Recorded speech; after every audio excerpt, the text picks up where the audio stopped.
Boa tarde a todos aqui presentes e a quem nos acompanha no YouTube. É um enorme prazer e alegria estarmos juntos hoje. Estamos próximos, mesmo que remotos. É nosso desejo que o FIB12 contribua com importantes diálogos multissetoriais e preparamos tudo para que também seja um momento inesquecível de confraternização entre gente amiga, antigas e novas. Mantemos a recomendação do uso de máscara e o álcool 70. Atenção, novos casos estão surgindo. Por favor, cuidem-se. Antes de passar a palavra para a moderação e iniciar o workshop, lembramos que, no momento certo, será aberta a participação com perguntas ou comentários dirigidos à mesa. Quem está presencial pode se colocar em fila no microfone pedestal ao centro da sala. Quem está remoto pode enviar suas intervenções pelo chat do YouTube, que cuidaremos de encaminhar à mesa. Assim, o CGI-BR, o NIC-BR, a equipe de organização dão as boas-vindas ao FIB12 e ao workshop Governança para uma Economia Baseada em Dados, Tendências Internacionais.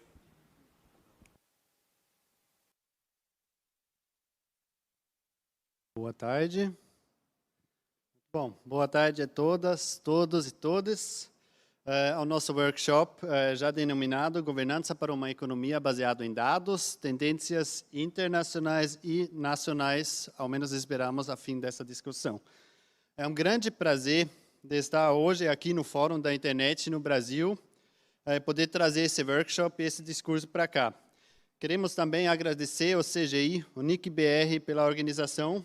Sem eles não teria sido possível a gente se reunir hoje e discutir esse tema. Meu nome é Luc Wüst, eu sou assessor técnico da Agência Alemã de Cooperação Internacional. Hoje aqui em função do secretariado do Diálogo Digital Brasil-Alemanha, um diálogo bilateral sobre política digital entre o Ministério de Ciência, Tecnologia e Inovação, aqui do Brasil, e o Ministério de Transformação Digital e Transporte da Alemanha. Hoje, esse workshop, estamos propondo, junto com a Associação Brasileira de Internet Industrial, que está representado hoje pelo diretor Cláudio Goldbach. Antes de abrir a discussão, gostaria de falar algumas poucas palavras sobre o porquê desse workshop e sobre a dinâmica. A economia é cada vez mais movida por dados. Hoje, plataformas digitais baseiam seus modelos de negócio em dados para melhorar a entrega de serviços e aumentar o potencial de lucro. Governos utilizam dados para digitalizar serviços e embasar a formulação de políticas públicas. Com a implementação do 5G, que teve o leilão no ano passado, a conectividade vai dar mais um salto e vai multiplicar os fluxos de dados ainda mais.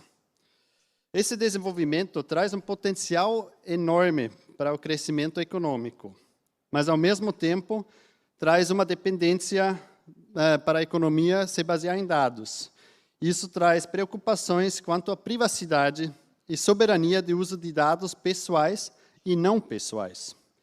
Também traz considerações bem práticas. A gente precisa desenvolver uma infraestrutura segura, confiável e interoperável para dados, né? Que sejam os dados acessíveis a pequenos, médios provedores e usuários também.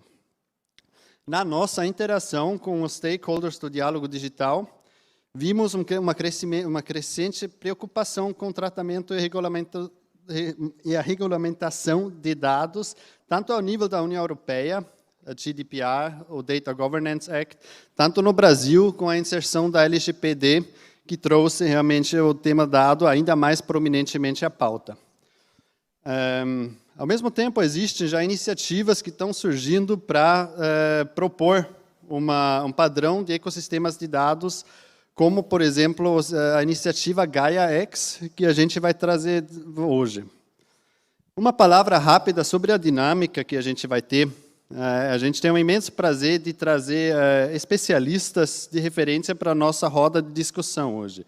Teremos ao menos 2 rodas de perguntas que os painelistas vão responder razoavelmente rápido, ao contrário que os outros painéis ou sessões aqui, em 4 minutos. Entre as rodas, vai ter um input do Andreas Weiss, da Associação Alemã da Indústria da Internet, que traz um pouco a conceito da Gaia-X, né? Um ecossistema de dados e, sobretudo, um ecossistema também com governança. No final, temos suficiente tempo para perguntas no público. E falando em público, talvez vocês já perceberam que tem um QR Code lá em cima. A gente quer também trazer a sua opinião, a nossa discussão. Podem escanear esse QR Code, funciona também da última fileira, para entrar no Mentimeter. A gente tem 3 perguntas rápidas, a gente quer saber, na sua opinião, o que está sendo os desafios para a governança de dados, o que seria também possíveis caminhos para estabelecer esse discurso mais no Brasil. Tá, agora já falei muita coisa, vamos aos panelistas.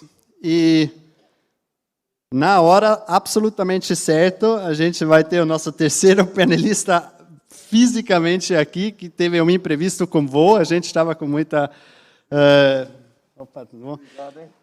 Estava com medo que ele não ia chegar a tempo. Então, já que ele está entrando assim, eu vou também apresentar ele primeiro, né? É o Gianni Ricciardi, professor em várias faculdades, né, em São Paulo, a FIAP, FGV, IPT.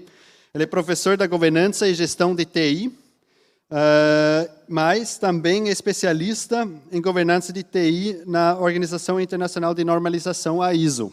Então, ele traz bastante essa experiência também do mercado, da indústria junto. Então, vamos para a próxima pessoa aqui, que a gente tem o prazer de receber presencialmente.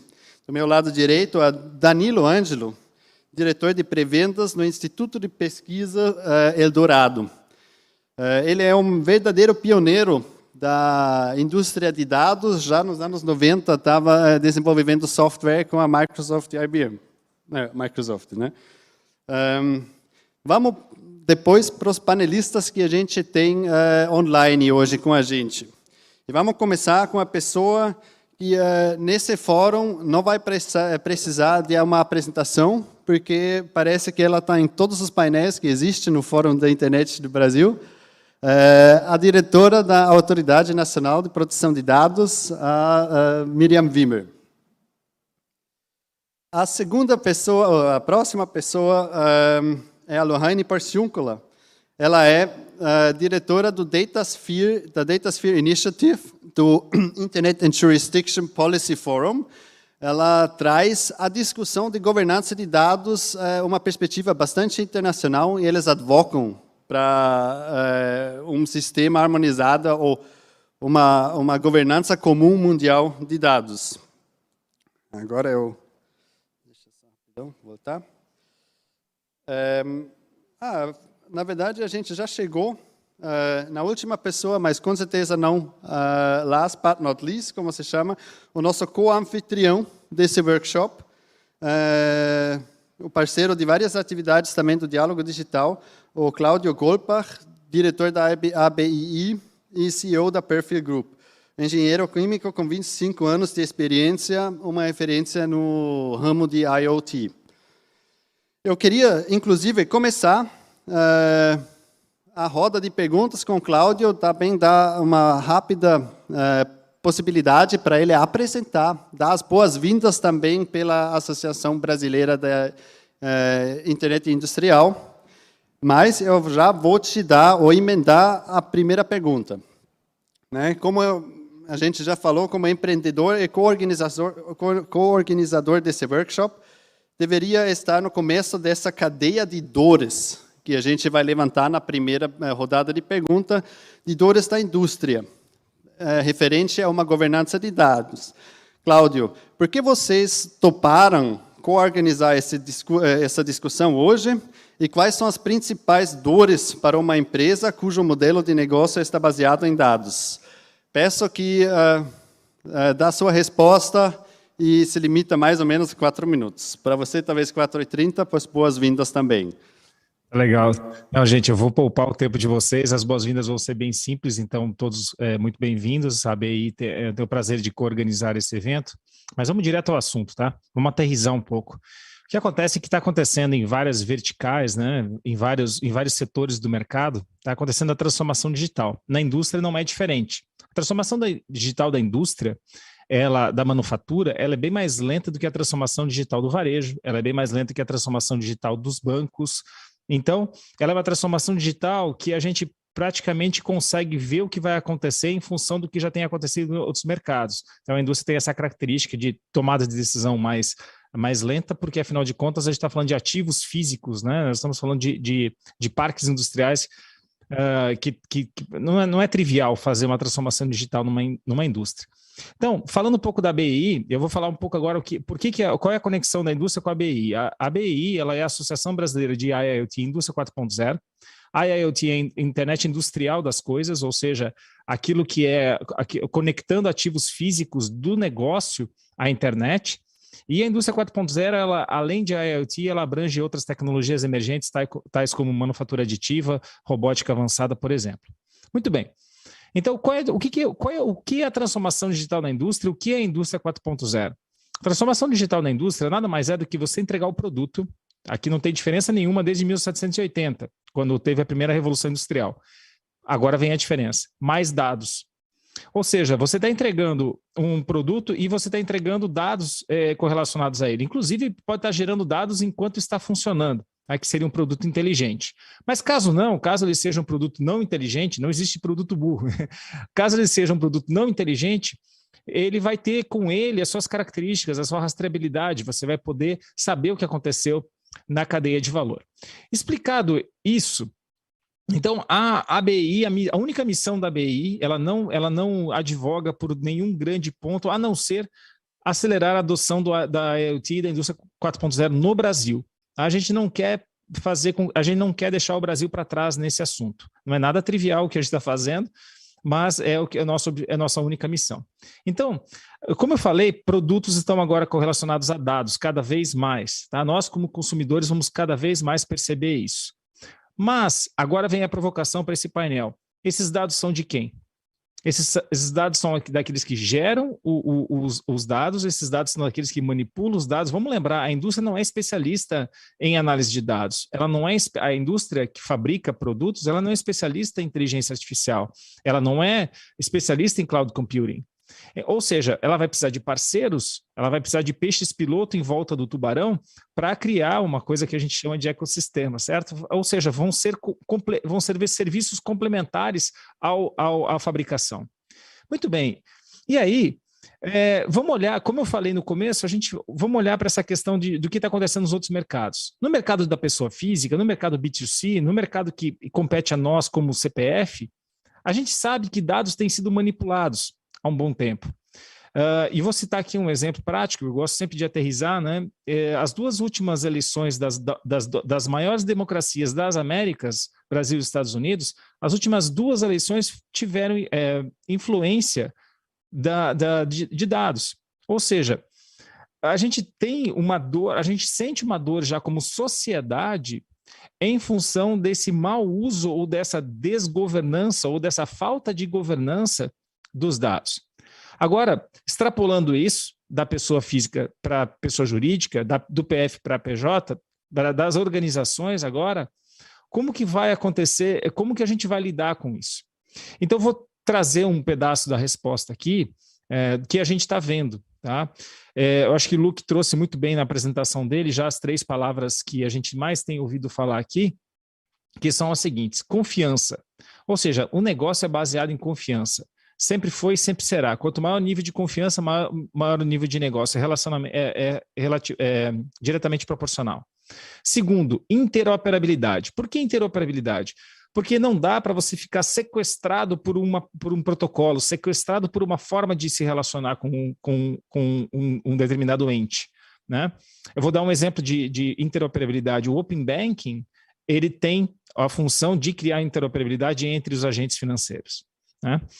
E o último, a soberania dos dados, ou seja, deixar claro o que é propriedade e o que é posse. E quem tem a posse, o que ela pode fazer com essa posse? Então, essa é uma preocupação que existe. E o que eu vi de mais avançado, agora eu estava na Hannover Messe, que é a maior feira de inovação industrial, e o que eu vi de mais avançado é uma subsidiária, um spin-off do Gaia-X, que vai ser falado daqui a pouquinho, que é o Catena-X, que é, na verdade, a cadeia de valor automotiva, certo? Já cuidando de como os dados vão caminhar dentro da cadeia, desde a matéria-prima, depois a conformação, depois o acabamento e assim por diante, até a montagem no carro, como que esses dados vão andar na cadeia. Então, essa é a dor. A indústria quer, sim, entregar um produto com dados, mas, afinal de contas, como que esses dados vão ser cuidados? Quem é que é dono desses dados? Quem é que pode fazer dinheiro? Quem é que pode gerar valor a partir desses dados? São coisas que ainda estão indefinidas e o histórico tem mostrado que não é trivial fazer isso. Dito isso, a indústria é a doída da vez. É aquela que está entrando nesse mundo de dados e que sabe que não vai ser fácil. Então é por isso que a gente gosta de trabalhar nesse tema, por isso que a gente provoca esse assunto e por isso que a gente quer aprender muito com os painelistas e com a plateia o que a gente tem que cuidar, como é que a gente pode fazer para não cair no mesmo problema que as pessoas físicas já caíram.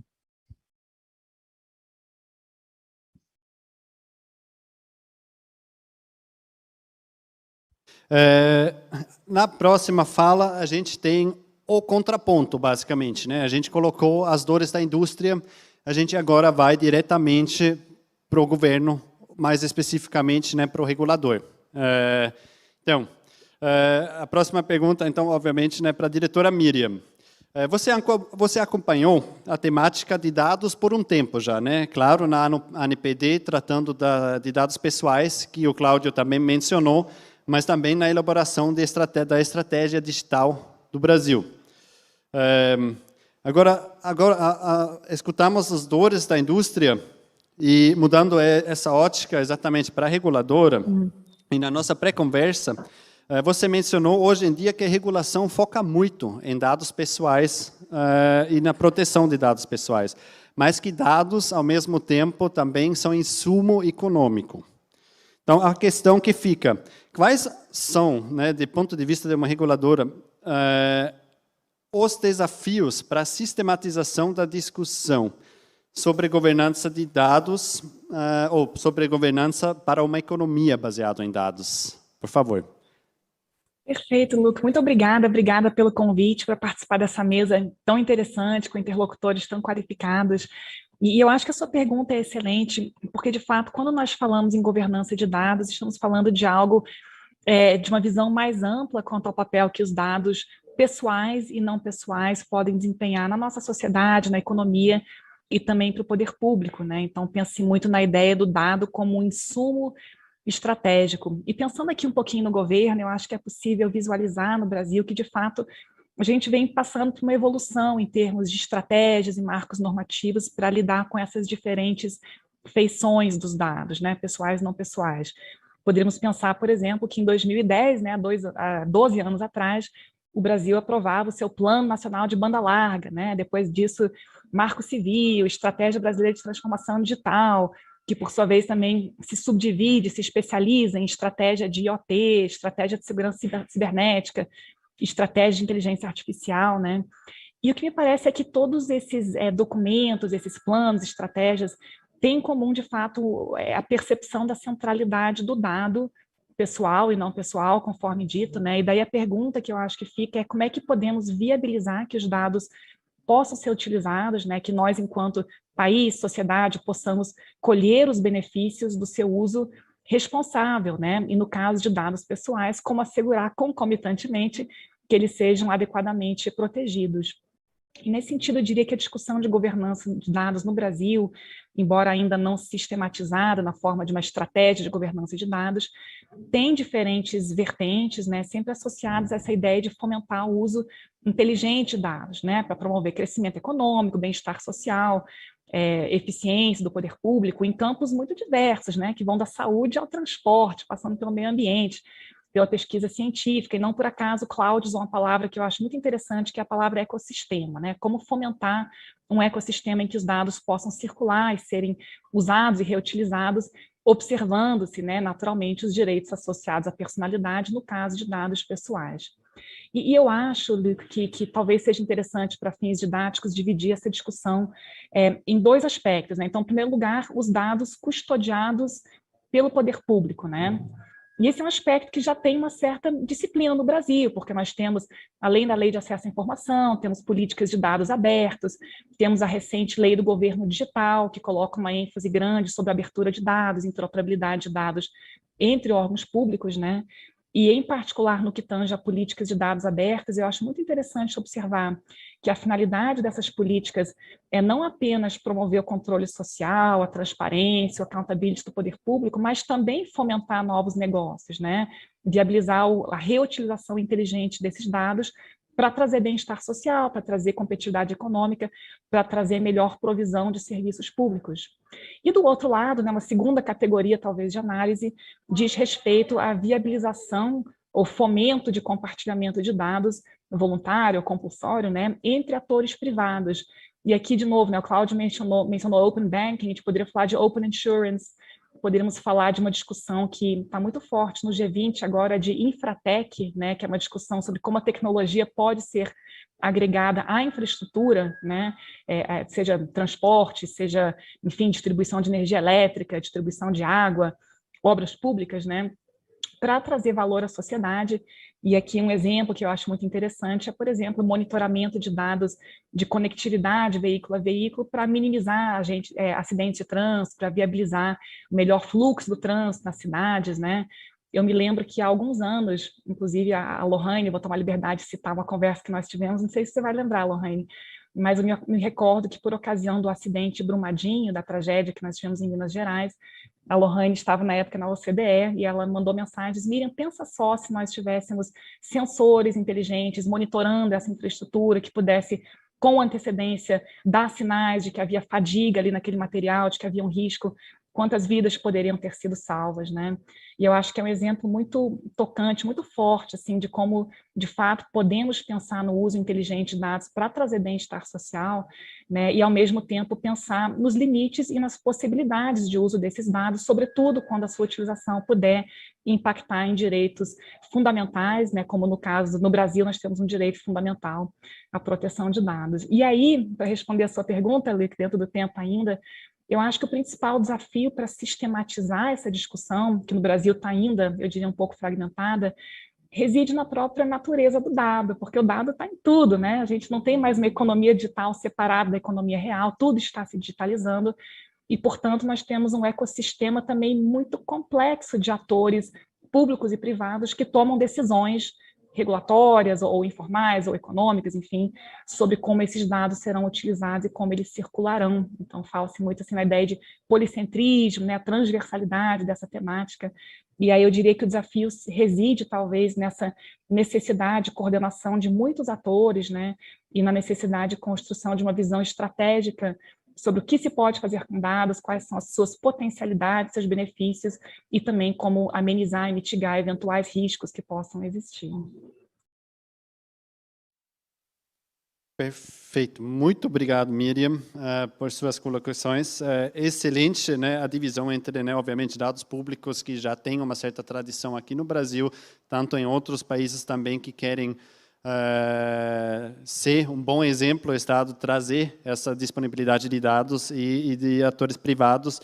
Também concordo totalmente com a complexidade do ecossistema, né, que mais e mais atores, mais e mais reguladores, mais e mais indústrias e standards que estão sendo se propondo a regular, a tratar e trazer também sistemas de governança. Você já fez, Miriam, também a ponte perfeita para a nossa próxima panelista, ou a próxima pergunta, né, que eu ia direcionar justamente a Lohane, né, para aumentar o escopo, não só tematicamente, mas também geograficamente, né, com uma perspectiva mais internacional, cooperativa, né, comparativa. Lohane, no DataSphere Project, ou the DataSphere Initiative, a sua vocação principal é advogar para uma governança de dados internacional.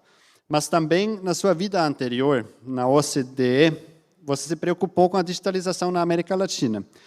Vamos sair um pouco do Brasil e perguntar, com a sua experiência comparativa, como você vê o desenvolvimento da governança de dados no Brasil e na América Latina comparado com outras regiões? E quem está na vanguarda e quais discussões são em alta?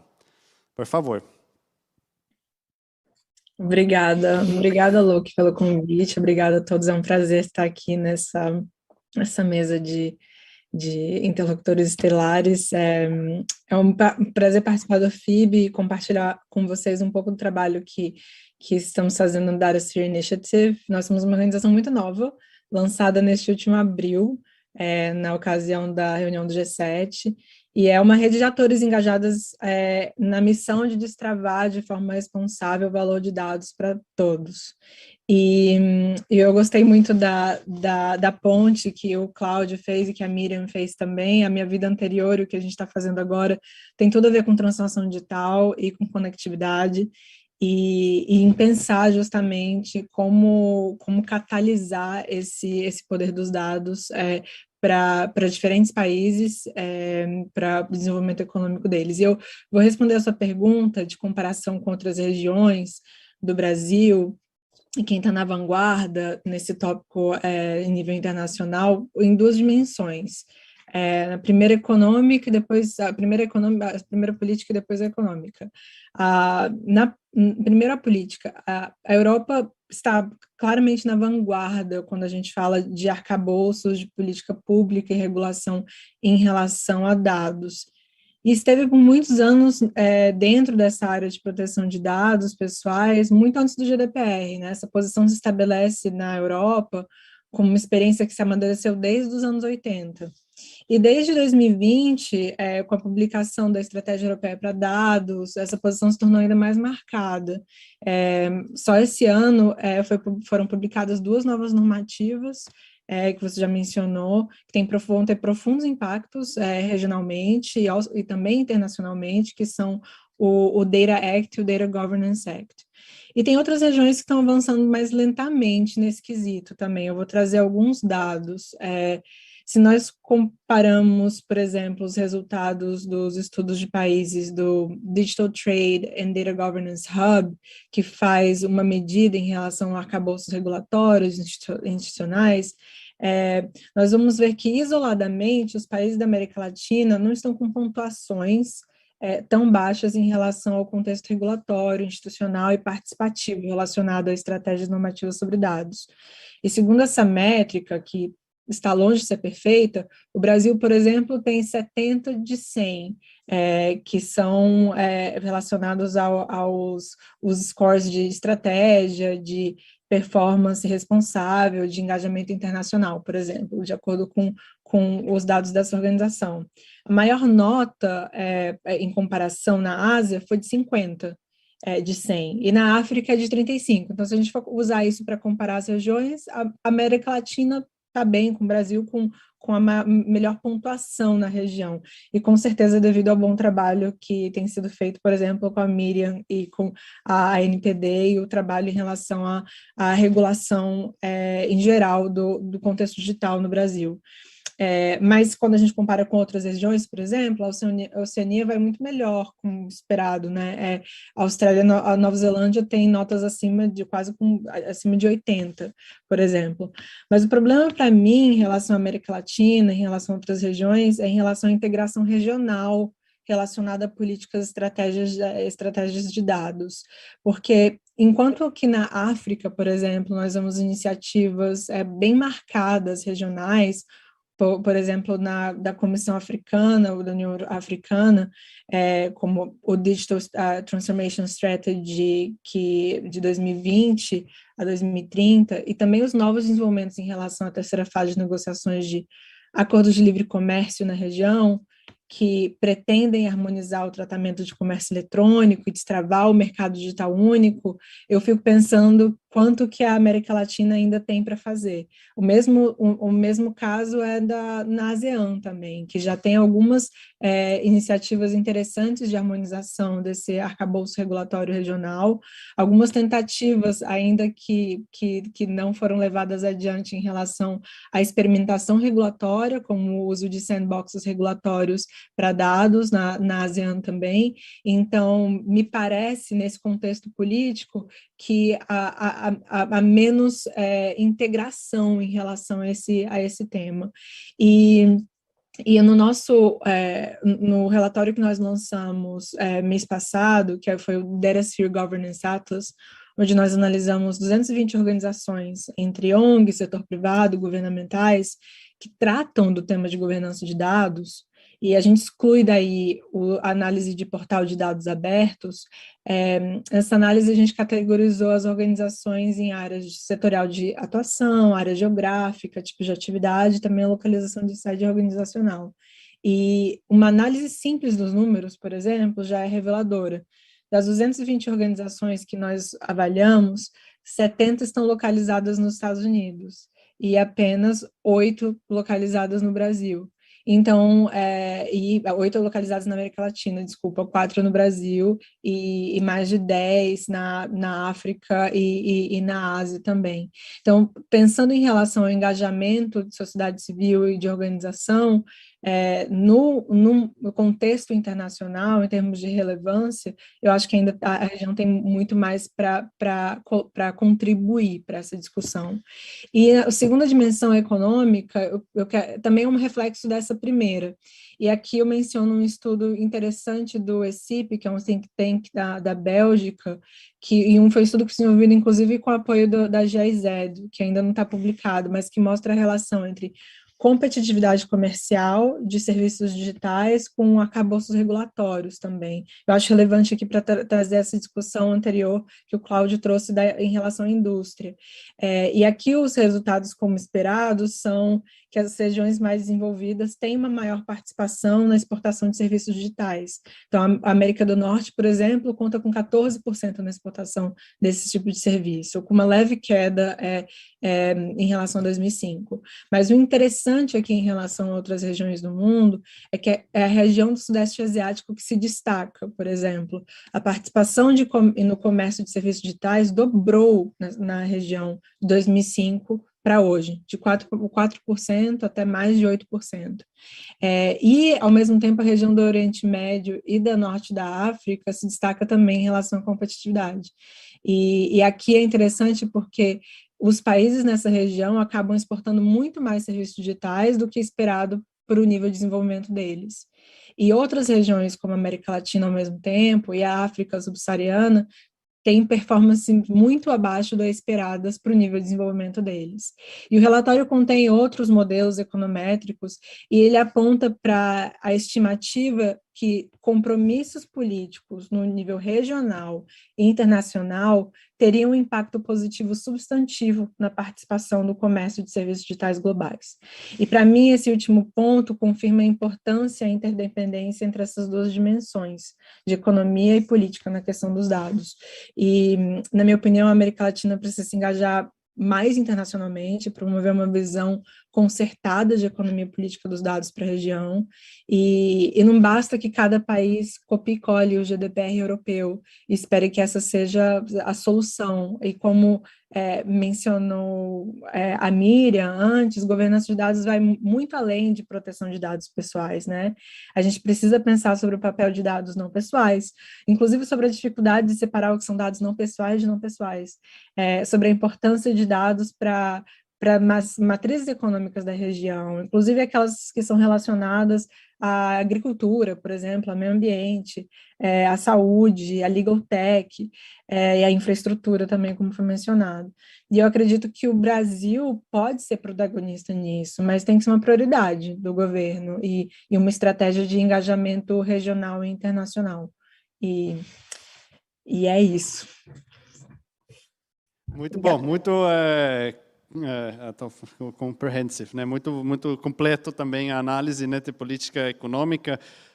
Gostei também dessa, como você mostrou claramente que tem uma interligação, né, entre vontade política e dessa implementação, né, como você vai conseguir fomentar também uma transformação e também uma transformação econômica, caso, vamos falar, o arcabouço legal está lá e as políticas públicas também.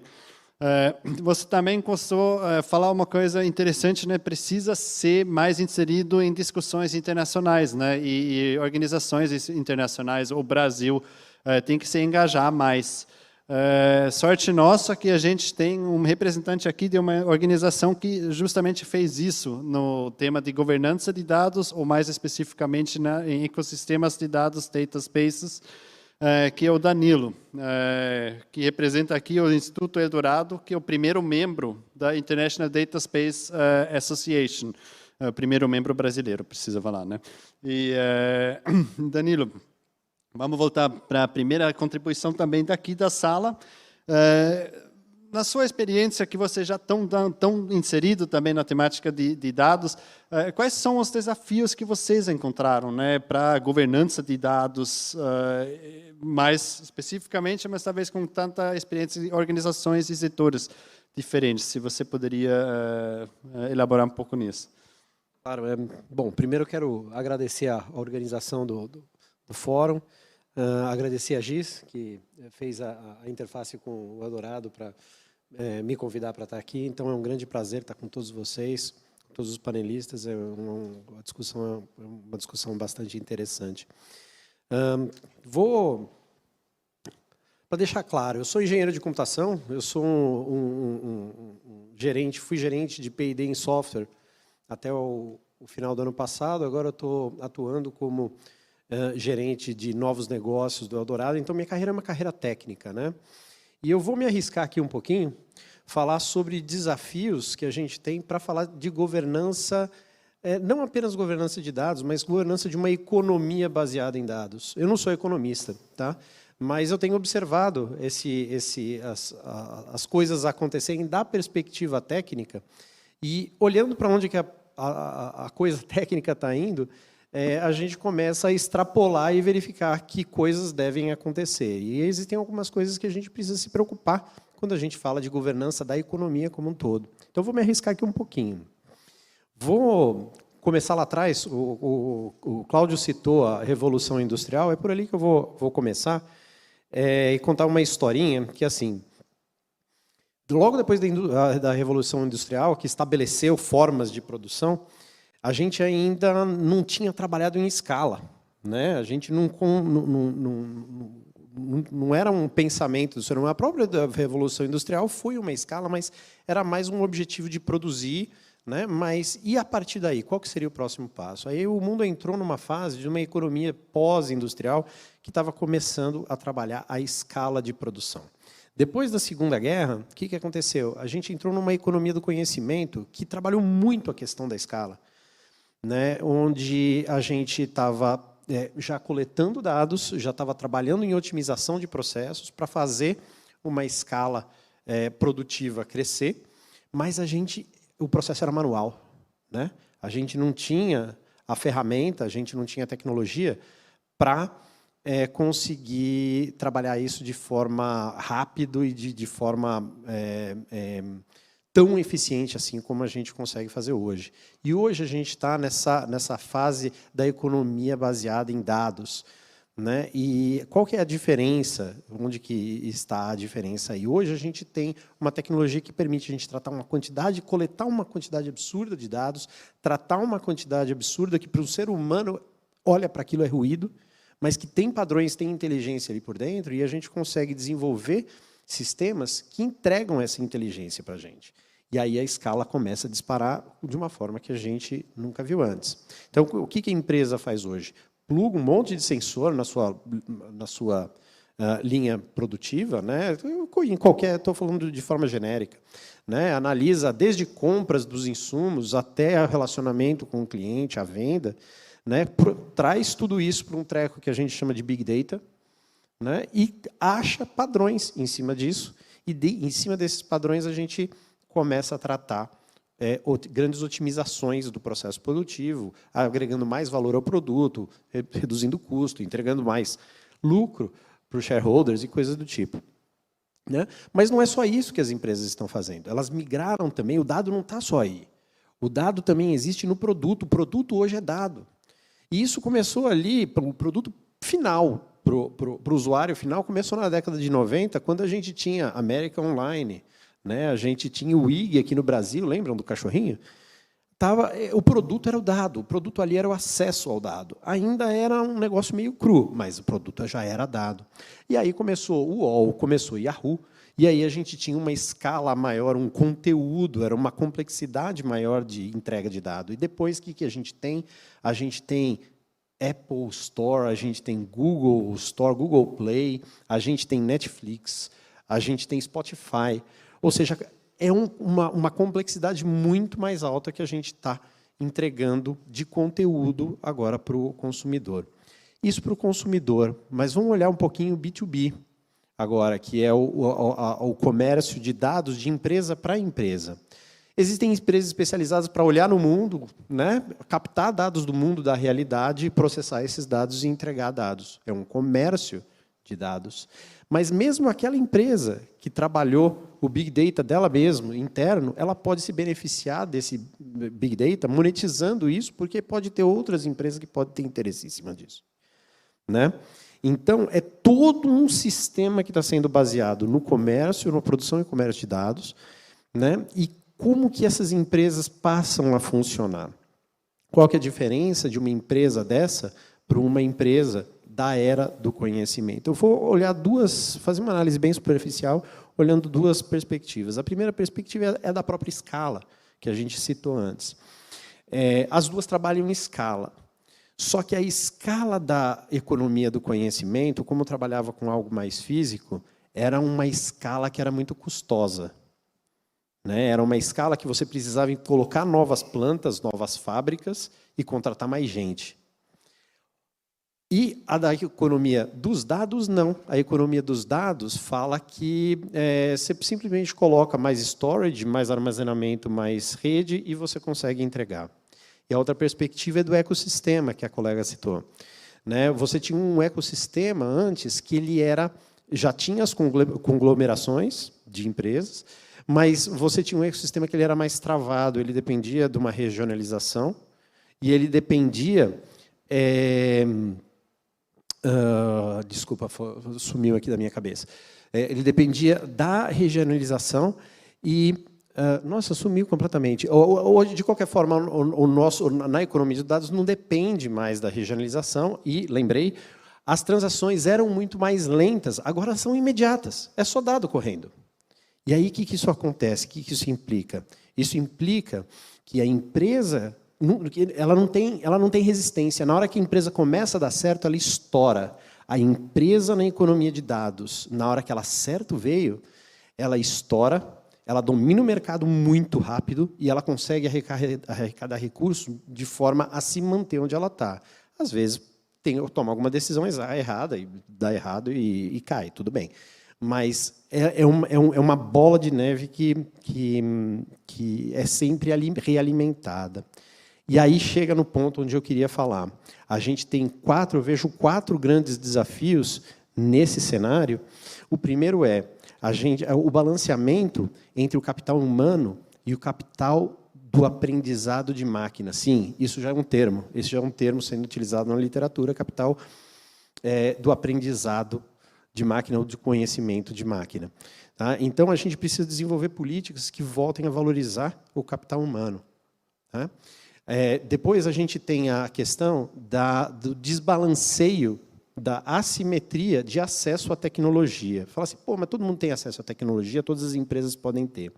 Mas aquela empresa que estoura, ela tem acesso a uma tecnologia muito superior a uma tecnologia que é boa, já, que é razoável, mas que uma empresa entrante está utilizando. Então, a gente precisa de normatizações que evitem o monopólio, né, e que permita a competição. A gente tem um outro ponto, que são os novos modelos de negócio. Quais modelos de negócio, Daniel? Eu não sei, não foram inventados ainda, mas vão surgir. Então, a gente precisa de regulamentações que cuidem disso. E o último ponto são os riscos inerentes, sistêmicos, que uma economia dessa tem. Então, a gente precisa olhar para tudo isso que a gente já falou aqui, em termos de cybersecurity, em termos de proteção de dados pessoais e não pessoais, né, em termos de manipulação dos dados para motivos ideológicos e políticos. Então, eu vejo essas 4, de uma perspectiva técnica, o que eu consigo enxergar para a governança da economia, eu vejo esses 4 pontos como pontos de preocupação. Acho que vou ser um pouquinho o meu tempo aqui. Perfeito. Muito obrigado, Danilo. Gostei também bastante como você trouxe também os fundamentos econômicos, né, de uma economia baseada em dados. justamente esse scale without mass, essa competição por mercados, não dentro de mercados, porque o winner takes it all.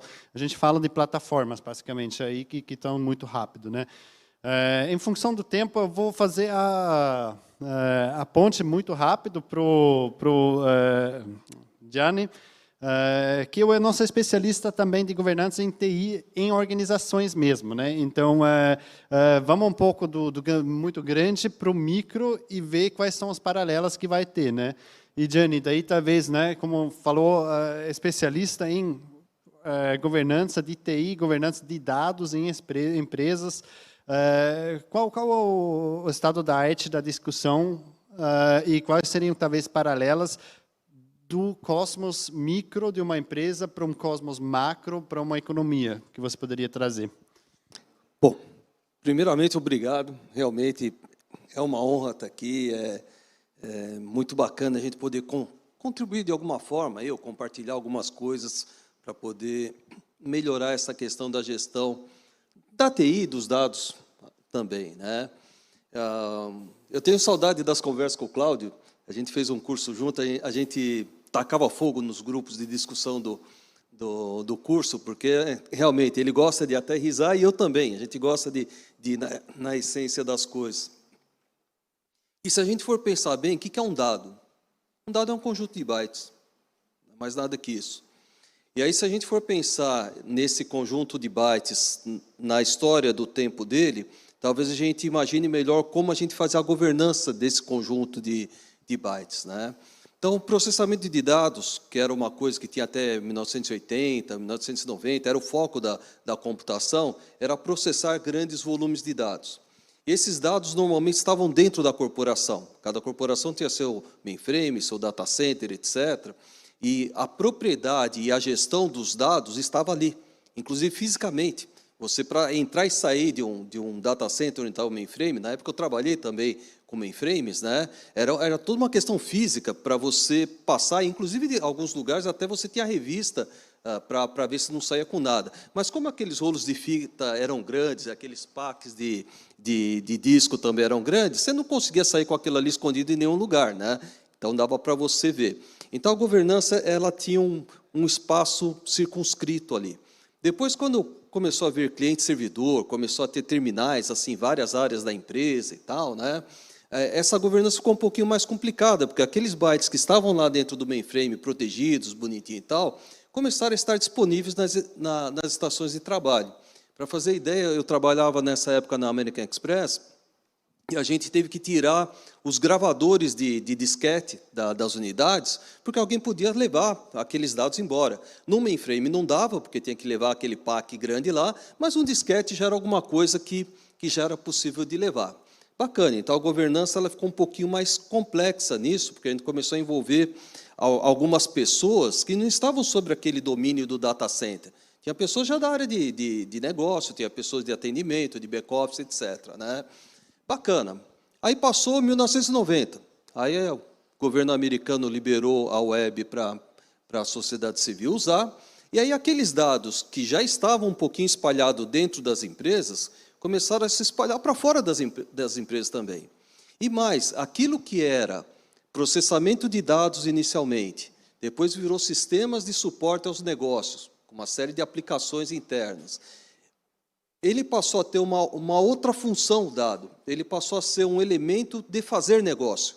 Ele não era um elemento de fazer negócio, era um elemento de registrar o que acontecia com o negócio. Mas, a partir da web, você começou a ter clientes e fornecedores fazendo negócio, transacionando um dado, que aquilo ali era o produto final, que era registrado em uma transação, ele passou a ser a própria transação. Então, com esse contexto, a governança ficou um pouco mais complexa, porque, inclusive, tem coisas da sua empresa que foram para um fornecedor ou foram para um cliente, inclusive processado dentro do ambiente dele, coisa que não existia antes. Então, aquele conjuntinho de byte começou a viajar mais. E começou a viajar para certos territórios que a empresa em si não tinha mais domínio sobre ele. Eu não tenho domínio sobre o que ele está fazendo com os dados no smartphone dele. Muitas vezes, eu não tenho domínio sobre o que o meu fornecedor está fazendo com os meus dados. Eu nunca fui lá, o dado está lá, ele pode fazer uma cópia, pode fazer uma série de coisas, né? Então, isso daí é o estado que a gente está mais ou menos agora com a sociedade 4.0. Só que a gente está agora num outro estágio do uso desse conjuntinho de bytes aí, que é o seguinte: ele vai passar a ser utilizado pela computação para tomar decisões que afetam a nossa vida e afetam a vida das nossas empresas. Então, a gente está começando a dar livre-arbítrio para as máquinas para decidirem, em relação àqueles dados, o que vão fazer comigo.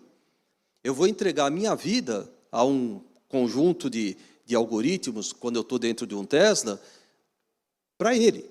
Ou seja, se aquela inteligência artificial fizer uma curva, no lugar de para a esquerda fazer para a direita, me joga num precipício. Eu morro por causa de um uso indevido daquele conjuntinho de bytes ali que tinha. A empresa que vocês trabalham, de repente, ela pode sofrer uma baixa enorme no valor das ações dela, porque um conjunto de robôs que estão fazendo investimentos chegaram na conclusão que, olha, se fizer uma conjuntura assim, assim, assado, vai jogar o preço para baixo, a gente compra, joga para cima, vende.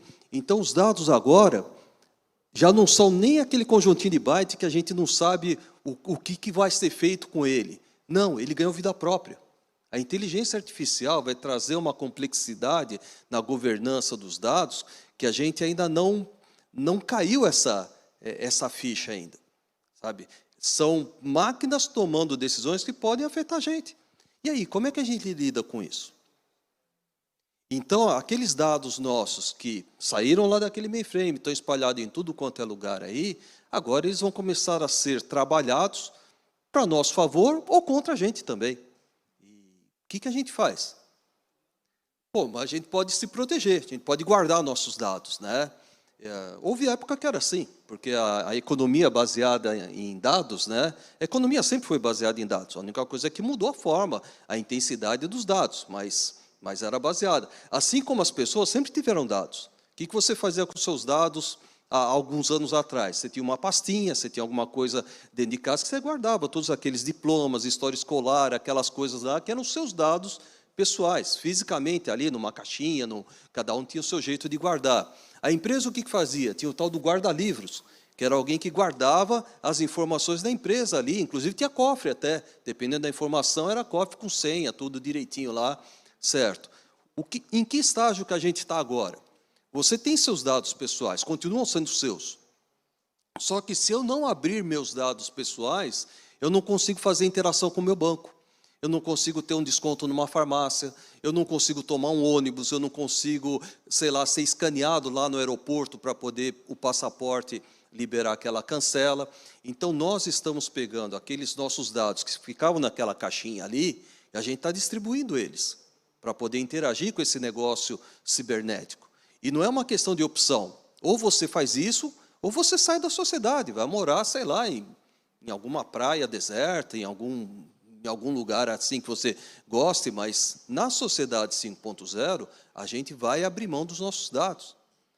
Até essa história de privacidade, eu vi um documentário de inteligência artificial da Discovery, que tem um cara que ele fala um negócio muito bacana, ele fala assim, olha, isso que a gente entende por privacidade hoje vai ser uma coisa do passado. Por quê? Você vai ter que ser identificado biometricamente, ou com um chip, ou com alguma coisa, para poder interagir com as coisas. Bom, e as empresas? A mesma coisa. Aquela informação que estava lá no guarda-livros, por exemplo, a Toyota, o pessoal estava falando lá da parte industrial, né? Uma das coisas que fez a Toyota ficar muito grande é que antes cada firma guardava os seus projetos, tudo segredinho lá naqueles tubinhos ali, né? Os desenhos de coisa. E a Toyota falou o seguinte, eu vou abrir as informações dos meus projetos com quem faz coisas para mim. Então, aquele projeto, sei lá, do escapamento, ele abria também alguma coisa do motor, de outras coisas com aquele fornecedor, e aquilo ali crescia. Então, a cocriação implica que as empresas vão abrir mão de segredos industriais dela para poder criar. Então, muito do que a gente tem de informação, vamos dizer, de vários níveis, né? Informação de negócio, informação de coisa e tal, ela vai ter que ser liberada. E aí, complica. Muito bom. Muito obrigado, Gianni, para estar justamente essa história também do dado, como a gente também precisa se inserir numa economia, numa sociedade, né? E simplesmente não dividir não é mais uma opção, então melhor regular. A gente chegou no fim da primeira rodada das intervenções e, nesse momento, a gente queria mostrar a nossa Word Cloud que a gente colecionou pelo Mentimeter no QR Code. A pergunta era quais são os desafios que vocês enxergam, na sua opinião, na gestão de dados. E olha só, eu acho que a gente está vendo bastante, primeiro, bastantes palavras diferentes, uma variedade gigantesca, mas também, só para explicar, né, eu acho que hoje em dia já todo mundo conhece a Word Cloud, e as palavras maiores foram mencionadas mais vezes, né?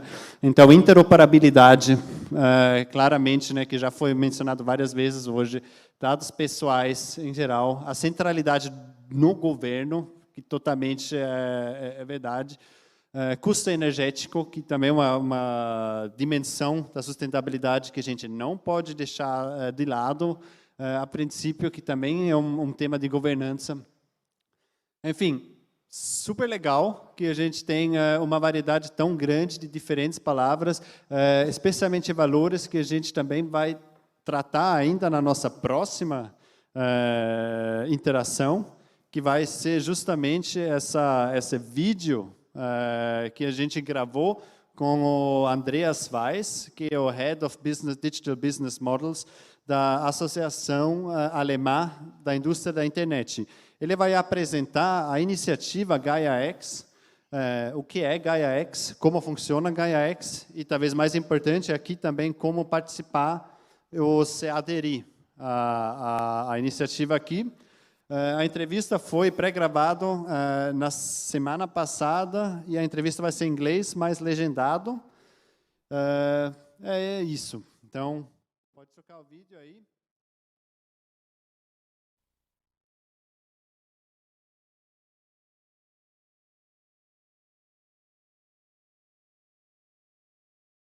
Perfect. So, first question, dear Andreas, what is GaiaX and what data governance challenges does it solve? Well, when we talk about GaiaX, if you ask 20 people, you will get 20 different answers. I'm just scoping on the key narrative of GaiaX. GaiaX is here to address issues around data sovereignty, issues around data availability, and first and foremost, to drive innovation. So this is really what GaiaX is about. And this relates, of course, to the data governance challenges as well. And in this sense, I think when we talk about data governance, it is always a question that when you are the owner of the data, that you are still the controller of the data, even if you share data. So we need to find solutions how to agree on organizational and technical enforcement of usage policies. For example, I'm sharing you my data for the next 4 weeks just for supply chain monitoring. First of all, you need to agree on it. And then it's always a question how to assess the value of data. So if you are not following this governance, what is the impact here behind it? Is it really valuable data or non-valuable data?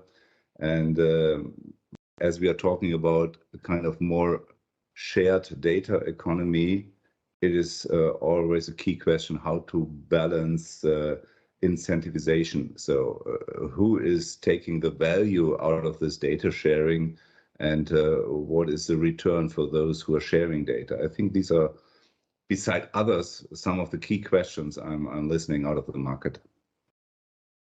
Perfect. Thanks a lot. You already dropped some very interesting keywords that also resonate with the panel today. Let me go a little bit deeper. Then how does GaiaX work? What's the working model? And if you could reiterate maybe the values on which Gaia is based on. Yeah.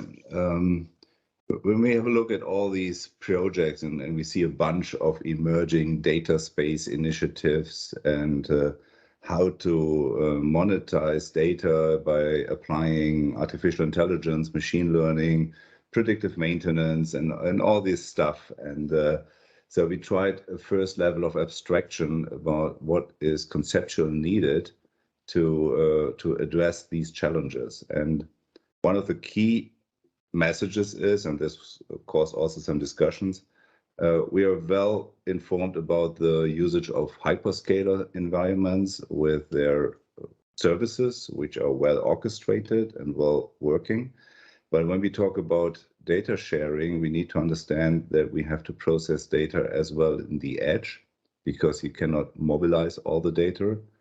Therefore, we need this cloud edge orchestration, or so-called cloud edge continuum, which indicates already we have distributed workloads cross over distributed providers. And this is one where we need this level of standardization, how to orchestrate such scenarios with multiple provider, multiple workloads cross over the areas in a decentralized approach, which is not that simple for sure.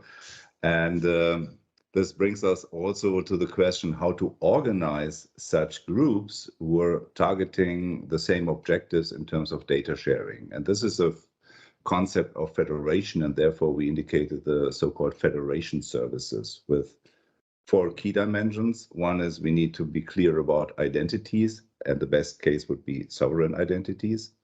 Then about service descriptions, which implies, for example, for data products and data services as well, usage policies. And we have to take care about means for sovereign data exchange from the technical level. What does it mean in terms of contracting, in terms of self-descriptions, in terms of connector awareness about certain agreements, all these things. And we have to address, as we are talking about governance, compliance aspects. So, for example, are we talking about data which are potentially regulated, which is, for example, for the healthcare sector or for the finance sector, or when we talk about personal data or pseudo-anonymized data, which are covered by the GDPR. So these are also things we have to take into consideration and need to provide transparency for governance assessment, and finally risk assessment when you step into such a shared model.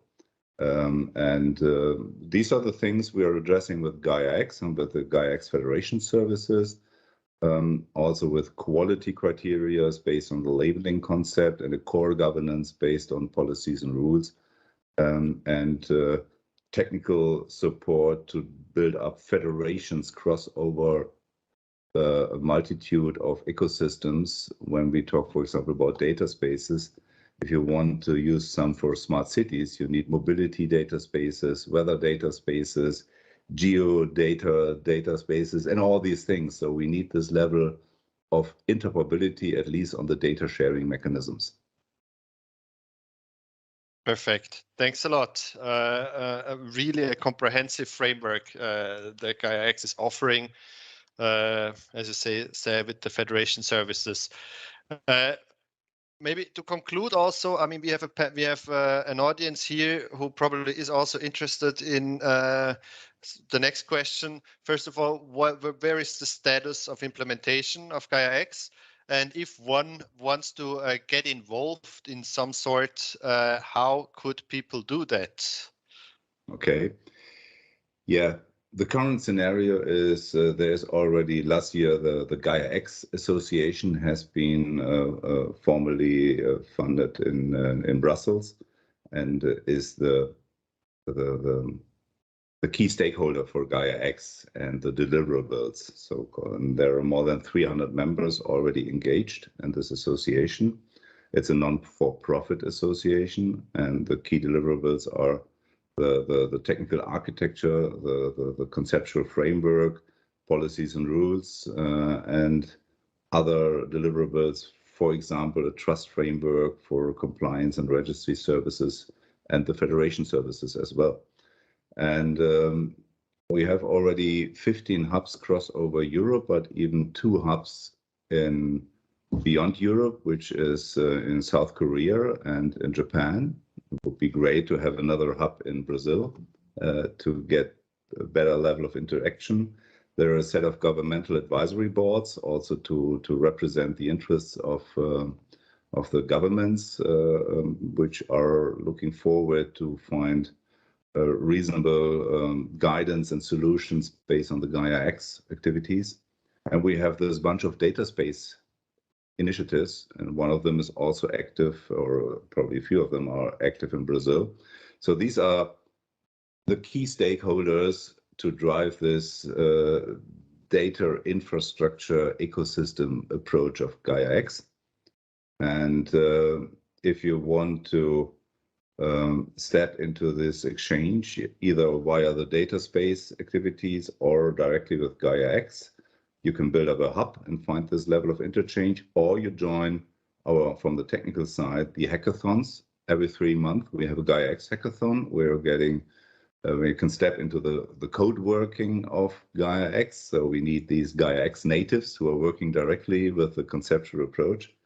And yeah, and the rest. And we have a bunch of Gaia-X lighthouse projects like Catena-X for the automotive industry, which are working on common business scenarios, which are jointly required by all of the big car manufacturers and suppliers. And this is quite interesting. Then we have an agreement of companies who are typically in competition to work jointly on these objectives when it comes to supply chain, carbon footprint monitoring, and other things which are relevant for all of them jointly. And they are addressing the same supplier network, and therefore it makes sense to work jointly and to provide common standards and interactions instead of trying to do it individually with disconnected silos. And this is something you have to look, and the status of Gaia-X in 2022, Gaia-X will be operational. All the code artifacts are there, which doesn't mean you can just simply plug into Gaia-X. You have to understand the concept, you have to adopt the technologies and the services, or do it by your own. And you have to follow the guidance according to the conceptual model and all other deliverables which are set by the association or by the community. Perfect. Thanks a lot. You're welcome. Perfeito. Então, eu acho que vamos voltar para o meio, né? Porque senão a gente fica muito longe um do outro. Então, isso foi a entrevista que a gente fez com Andreas Weiss, né? Que é a Associação Alemã da Indústria da Internet, que ela toca o projeto Gaia-X pelo governo alemão. Então, só para talvez a dramaturgia dessa discussão de hoje, né? A gente levantou na primeira rodada as dores, né? Quais são os desafios que estão na governança de dados? A gente levantou, inclusive, as dores ou as dores de vocês, do público. Agora a gente teve uma abordagem que está sendo desenvolvida na Europa, né? Que Gaia-X, que é um conjunto de serviços que devem possibilitar uma transferência, uma troca de dados de uma maneira segura, uma maneira soberana, uma maneira interoperável. Justamente porque eu acho que de todos os palestrantes, o que era o mais evidente, o argumento é que não trocar dados não é uma solução hoje em dia, mas como a gente troca dados com segurança, com confiança. Então, a gente tem levantado todas essas histórias, a gente tem um input, e agora na segunda rodada, que a gente realmente tem que colocar um pouco mais curto do que a primeira, então primeiro eu deixei mais falar, a segunda eu vou ficar em cima um pouco no tempo, inclusive a gente vai reduzir um pouco, eu acho que seria bom se a gente consegue fazer uma resposta rápida, 2 a 3 minutos cada um. E agora a gente quer saber, e aí? O que a gente faz no Brasil? Quais são elementos que a gente poderia trazer? Quais seriam próximos passos possíveis para avançar a discussão sobre governança de dados aqui, para também render resultados tangíveis? Eu não falei isso, mas né, a gente já fez no ano passado 2 eventos sobre Gaia-X, inclusive um com os 2 senhores que estão aqui e o Cláudio, com a ABI e o GoNew Network. E por isso eu direciono a primeira pergunta para o Cláudio, né? E vocês já conheciam Gaia-X, vocês inclusive já estudaram Gaia-X antes da gente fazer esse evento. E a pergunta é como você chegou a conhecer Gaia-X e quais aspectos eram tão interessantes que levou você a trazer a discussão para o Brasil? Então, floor is yours para a resposta curta. Obrigado, Luke. Veja bem, a questão é que se a gente criar um padrão de governança por região, a gente não vai ter padrão. Não sei se vocês têm o mesmo problema que eu de você chegar num país diferente e não conseguir conectar o teu eletrônico, o teu aparelho elétrico. Ou seja, existem vários padrões, consequentemente não existe um padrão. E eu entendo que, uma vez que a Lorraine trouxe que o ecossistema europeu ele é mais maduro em relação à governança de dados, é cultural isso, né? O jeito que as coisas acontecem na Europa tem essa proteção maior. Eu entendi que, assim, cara, se os caras estão pensando sobre isso, eles têm uma preocupação, me parece genuína, tá? Me parece genuína, e eu não vou entrar em geopolítica aqui, que é um problema sério. Por que não o Brasil entrar nessa discussão? Aí estou falando da parte privada, da parte que quer fazer negócios, né? Então eu não tenho mandato para colocar o Brasil em uma discussão governamental. Eu tenho mandato para dizer que as empresas precisam de uma forma de negociar dados, de lidar com dados.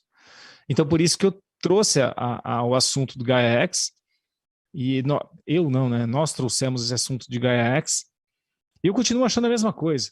Tá? Se a gente for esperar para criar o nosso próprio modelo, nós vamos achar um pino um plug de 3 pinos, sabe? E aí não encaixa com o plug de 2 pinos da Europa, que não encaixa com o plug chato dos Estados Unidos, e a gente, de novo, não tem interoperabilidade. Então, se a gente está falando sobre interoperabilidade, a gente tem que pensar global, porque a internet não tem fronteiras, mesmo que existam aí algumas barreiras, mas a gente sabe que dá para furá-las. Dito isso, eu continuo achando que é uma boa ideia a gente compartilhar o modelo, influenciar esse modelo, caso seja necessário, mas participar, acho que a Lorraine trouxe muito isso, de a gente ser protagonista nessas discussões, e não inventar um outro plug de 3 pinos que não conecta com nada. Por exemplo, se a gente pensar na cadeia automotiva, ela é global e não faz o menor sentido a gente ter um sistema de governança que não encaixa com o sistema de governança de dados. Essa é a minha opinião de baixo para cima, né? Olhando pelo lado que a gente precisa urgentemente lidar com esses dados que estão vindo junto com os produtos. Perfeito. Muito obrigado, Cláudio. Justamente, né, que traz de novo essa dor, essa necessidade e em procura de soluções.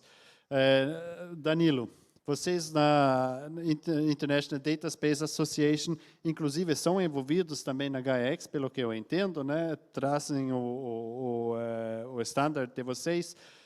Mas com sua experiência, quais seriam interessantes elementos para trazer para o Brasil? Quais seriam os próximos passos se a gente quer construir um ecossistema de dados no Brasil?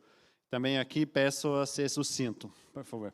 Eu concordo 100% com o Cláudio, e eu acho que qualquer customização que a gente precisa fazer para o Brasil, a gente pode fazer, né? Tipo, a plataforma ela é expansível, né? Então, a gente está em contato com empresas da Europa mesmo que estão fazendo customizações de camadas em cima da plataforma para implementar as funcionalidades que eles têm interesse, é um interesse privado, etc. E tal, mas isso pode acontecer para uma nação também, né?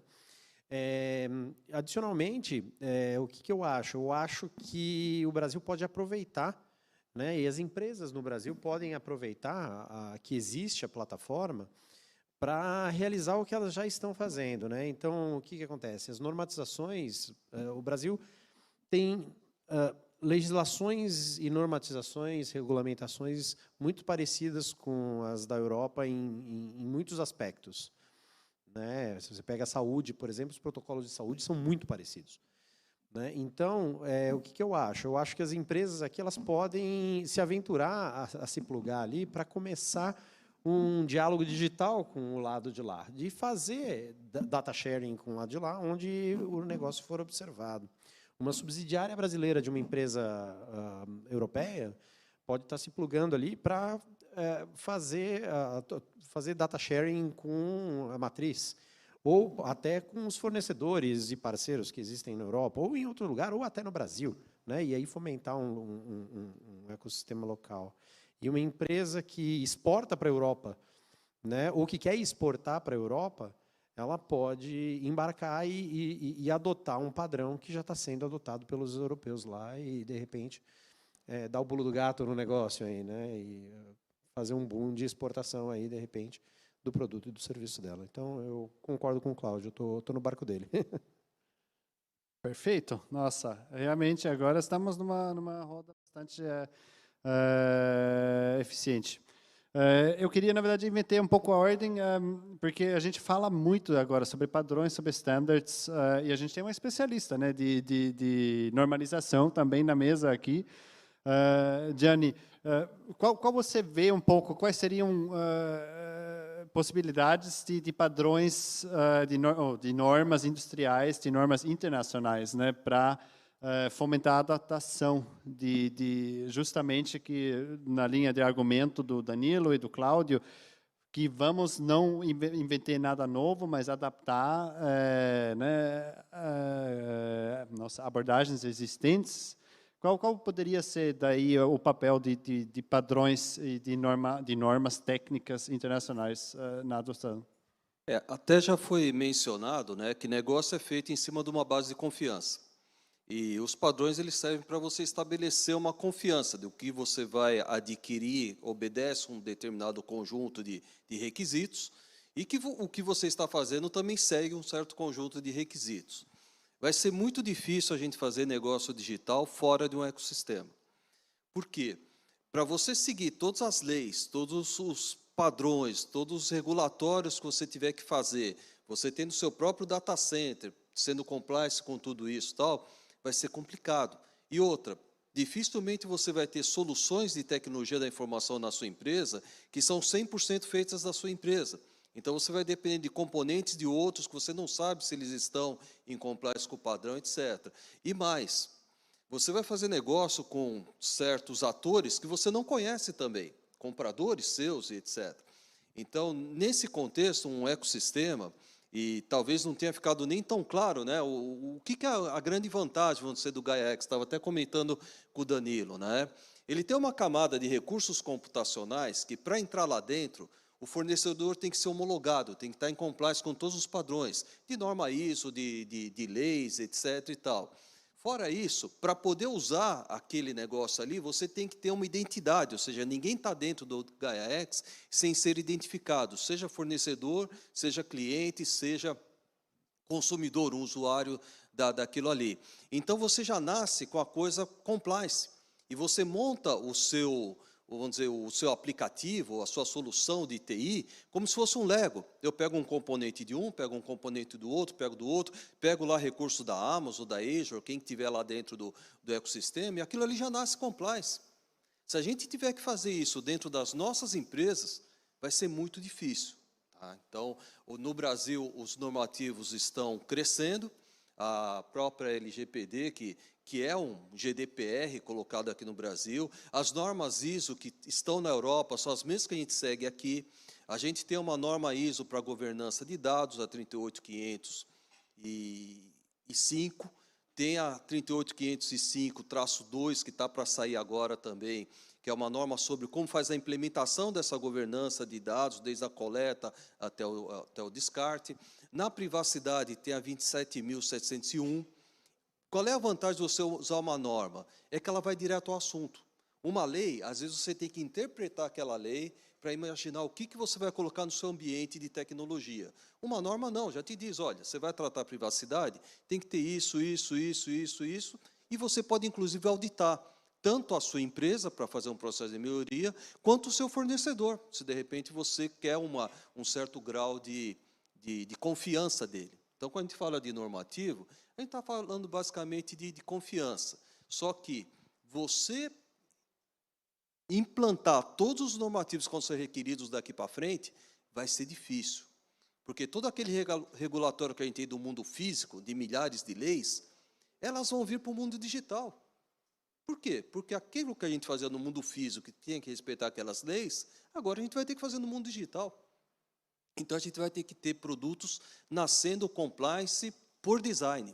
Não dá para buscar o compliance depois. Muito obrigado.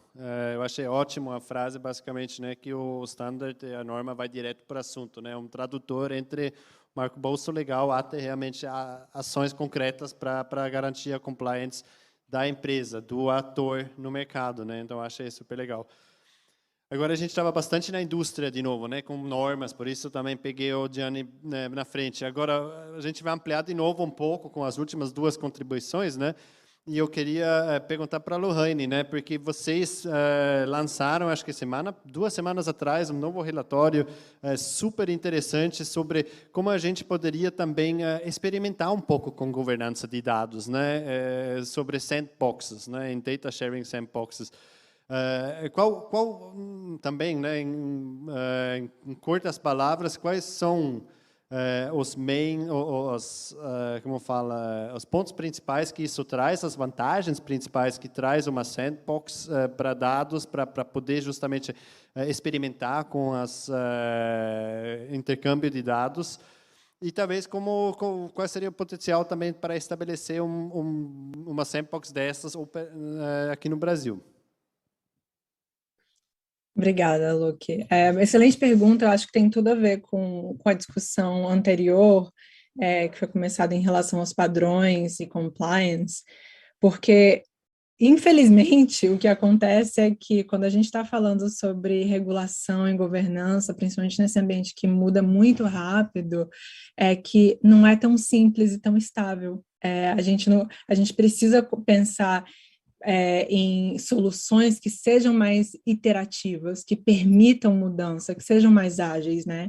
Então, assim, padrões que são feitos hoje, de repente se tornam já não relevantes, dependendo das novas soluções que são colocadas adiante. E o que é interessante nessa discussão é que um dos eixos principais do nosso trabalho no Data Sphere Initiative é fomentar uma compreensão da data esfera como um ambiente complexo, como um sistema complexo. E sistemas complexos é uma área de pesquisa específica, que normalmente mescla física, matemática, biologia, sociologia, e um sistema é dito complexo quando as propriedades não são uma consequência natural dos seus elementos constitutivos.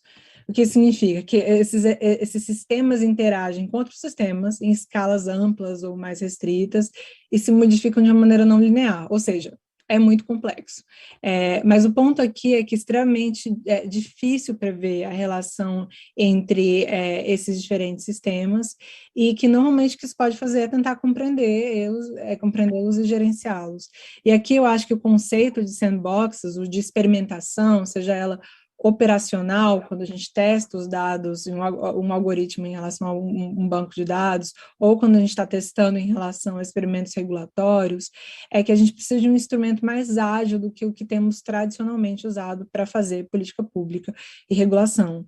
E sandboxes podem ser muito úteis para responder a esse campo de inovação que cresce muito rápido e lidar com certos atritos e gargalos de setores e áreas de política pública. E eles podem ser, inclusive, um espaço para erros e para a gente tirar lições sobre o que deu errado e aprender, né, em relação a essas experiências.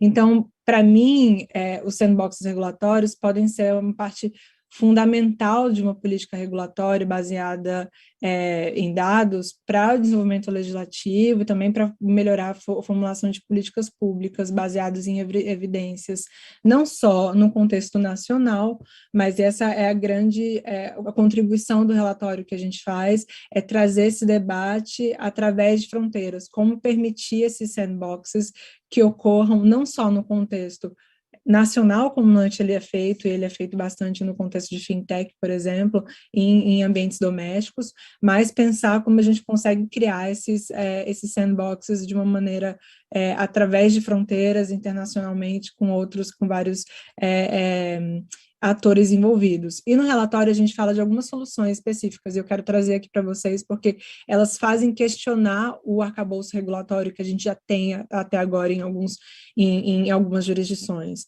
Por exemplo, a questão de intermediários de dados, que agora a gente vê em diferentes soluções. Então, pensando em fiduciários de dados, em data trust, em cooperativas de dados, em diferentes stewards de data que se apresentam como intermediários e qual que é o papel deles em relação aos usuários e a responsabilidade e compliance deles e como que eles poderiam transitar através de jurisdições. Outras soluções de tecnologia que também podem ir além do que hoje em dia arcabouços regulatórios prevêem são o que a gente chama de Privacy Enhancing Technologies, que são os PETs. Então, criptografia homomórfica, por exemplo, computação multipartidária, métodos de privacidade diferencial, fazem com que essa discussão precise continuar avançando. Outras também em relação a gerenciamento de dados, como serviços de linhagem de dados, data lineage, trazem diferentes soluções para pensar a origem e questionam talvez a ideia de data ownership como algo que é simplesmente possuído por um ator só. E a gente fala também no relatório de alguns setores onde elas podem ser aplicadas, Luke. Um deles é na questão de comércio internacional, como sandboxes já estão sendo incluídos em algumas acordos de comércio internacional. Outras áreas interessantes de aplicar sandboxes é a área de saúde, o impacto que isso tem em diferentes serviços de inclusão. Mobilidade é uma outra área muito interessante, a gente analisa isso no relatório. E, finalmente, a área de biodiversidade também, de compartilhamento de dados genéticos, de animais, plantas, etc.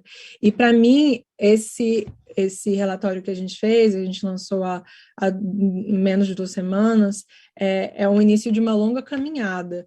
A próxima etapa é reunir um grupo de experts, que a gente vai fazer a partir de setembro, e começar a montar projetos pilotos para facilitar a elaboração desses sandboxes transfronteiriços. Alguns países já estão interessados, e eu acredito que seria fantástico que o Brasil participasse desse esforço, tanto do lado governamental, mas também de experts, de setor privado, para tentar pensar quais são as soluções que não se encaixam agora em arcabouços regulatórios e como é que a gente consegue avançar de uma maneira mais ágil do que simplesmente passar vários anos pensando e negociando uma lei que talvez tenha que ser revista em pouco tempo. Então, será que a gente consegue achar um espaço que consiga, de fato, ser esse meio termo e complementar outros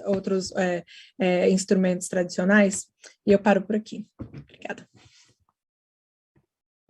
Especialmente legal a sua chamada que você faz, né? Que vai ter mais interações. Vamos tentar mais sandboxes, convidando também o Brasil. Eu acho que isso é a ponte perfeita para a última colocação também da diretora Miriam. Justamente é um pouco essa ideia. Então, qual vai ser o futuro papel do regulador numa governança de dados, né?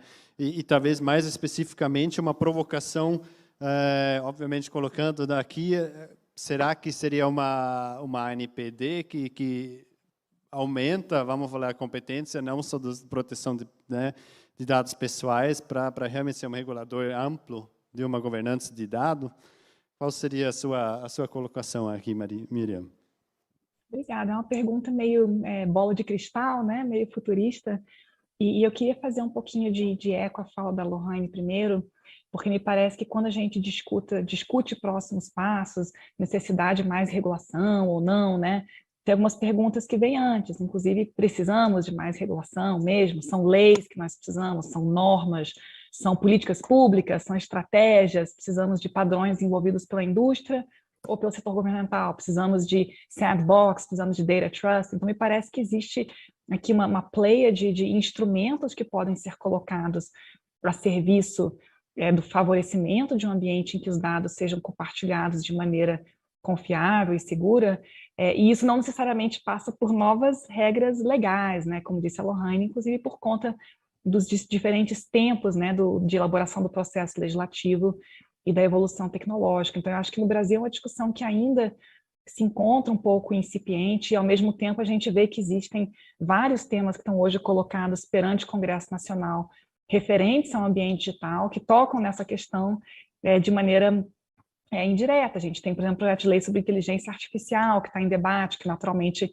está associado à discussão sobre acesso a dados para a base de dados de treinamento, né?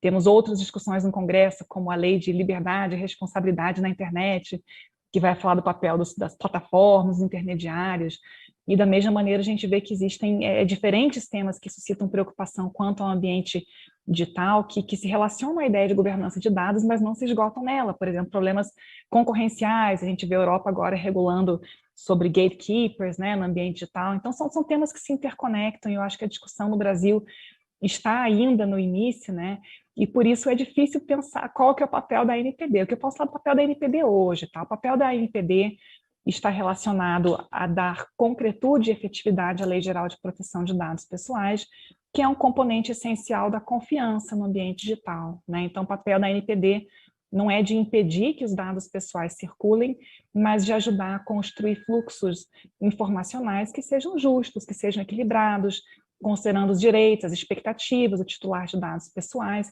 e, novamente, um direito fundamental à proteção de dados pessoais, que no Brasil foi recentemente incorporado, né, explicitamente à nossa Constituição. Então, a ANPD certamente tem um papel a desempenhar nessa discussão, né, seja pelo fomento a medidas técnicas e organizacionais para assegurar que o dado esteja sendo tratado de maneira adequada, seja pelo incentivo, inclusive, a mecanismos auto- e corregulatórios, né, de instituição de boas práticas, de governança, né, e eu acho que discutir qual que é o papel da ANPD no arranjo de governança talvez requeira uma visão além do alcance, que eu não tenho nesse momento, e eu comentaria que em outras discussões correlatas, por exemplo, na discussão de inteligência artificial, um debate parecido já se coloca, né? Precisamos de um novo órgão, precisamos de uma estrutura de governança, precisamos de um comitê multissetorial, precisamos de tudo isso, vamos aproveitar um órgão já existente, né? Então, o que eu posso falar nesse momento apenas de maneira muito simples é que tudo que envolve dados pessoais interessa a ANPD, porque essa é a nossa missão institucional, né? E certamente teremos muito prazer em participar dessa discussão, de modo a construir esse ambiente em que os dados possam fluir de maneira justa, íntegra, segura e confiável. Muito bom, gostei bastante das considerações finais, também como uma ANPD, como fiador, né, de dados pessoais e de segurança de dados pessoais. A gente já está estourando o máximo, né, do tempo, então a gente não vai ter tempo para uma grande discussão. Talvez, se permitem 30 segundos, a gente mostra os resultados da segunda pergunta para fechar no Mentimeter, porque a gente também perguntou ao público o que eles acham que seriam valores, que seriam características que o espaço de dados, né, e uma governança de dados deveria mostrar. E aí eu acho que seria legal que ao menos uma voz coletiva do público feche essa sessão. Agradeço imensamente todos os panelistas também por ficar mais horas ainda acordado, especialmente, né, o Cláudio e a Lohane, lá na Europa já é meia-noite, né? Então, realmente agradeço a paciência e a interação, uma excelente discussão. E, claramente, que nós, do Diálogo Digital Brasil-Alemanha, a gente vai tentar levantar esse assunto mais e tocar mais, e quem tiver interesse é só entrar em contato com a gente. Então, quais princípios são essenciais para um espaço de dados no Brasil? E não à toa, né, a gente teve a pessoa certa aqui na rodada, proteção e privacidade de dados, né? Então, continua sendo o divisor de águas para as pessoas, que os dados sejam bem protegidos, mesmo se a gente está dividindo eles ou compartilhando eles, né? Segundo, autenticidade, confiança, clara, soberania. Então, realmente, a gente quer decidir o que acontece com os nossos dados. Então, interessante ver que toda vez quando se tem uma enquete dessas, que o indivíduo ele é preocupado com seus dados e, obviamente, com a segurança dos dados. Com isso, a gente encerra a nossa sessão de hoje com exatamente várias sugestões para os próximos passos. A gente promete que isso não vai ser para nada, a gente vai analisar todos e vai juntar um grupinho aqui para mais discutir governança de dados. Muito obrigado a todos, também ao público que ficou aqui, esses 20 minutos a mais, também para a organização com a paciência com a gente. Muito obrigado e boa noite.